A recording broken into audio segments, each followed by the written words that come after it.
Hello friends, চলে এসেছি একটা রেসিপি নিয়ে। আলু ফুলকপি মটর পনির হবে আজকে। তো আমার সব উপকরণ পরিষ্কার করা কাটা হয়ে গেছে। তো এখানে তেল গরম করে নুন হলুদ দিয়ে দিয়েছি একটু তেলে। ফুলকপিটা কিন্তু আলুটা 50% আমি ভাপিয়ে নিয়েছিলাম। তো আলু ফুলকপিটা একটু লালচে লালচে করে ভেজে নেব। এখানে আমি নিয়ে নিয়েছি 1 চামচ বাদাম, কটা ধনে পাতা, 2টো কাঁচা লঙ্কা। এটা কিন্তু আমি বেটে পনিরের সাথে আমি কিন্তু মাখিয়ে নিয়েছি। তো এবার পনিরটা আমি এইভাবেই ভাজবো। পনিরের টেস্টটা অনেকই সুন্দর আসে, খেতেও খুব ভালো লাগে। তো পনিরটা উল্টো পাল্টে আমি একটু লাল লাল করে ভেজে নিয়েছি, নামিয়ে নিচ্ছি।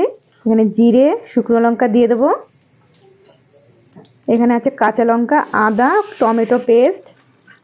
তো এটা কষিয়ে আমি এখানে দিয়ে দিয়েছি মটরশুঁটি, 2 চামচ পোস্ত, 8টা কাজু বাদাম পেস্ট করে এটাও দিয়ে দিয়েছি। এখানে 1/2 চামচ আমি কাশ্মীরি লাল লঙ্কার গুঁড়ো দিয়েছি, এটা কালারটা খুবই সুন্দর আসে। দিয়ে দিয়েছি আমি স্বাদ মতো নুন। এখানে আমি ভেজে রাখা আলু ফুলকপিটা কিন্তু আমি দিয়ে দিয়েছি কষিয়ে। আমি গ্রেভির জন্য জল দিয়ে দিয়েছি, টেস্টের জন্য আমি নুনটা বাদবাকিটা দিয়ে দিয়েছি।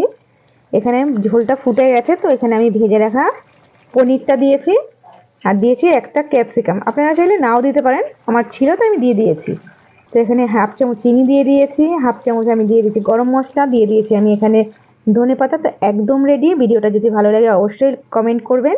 কোথা থেকে আপনারা ভিডিওটা দেখছেন আপনারা অবশ্যই কমেন্ট করে জানাতে পারেন।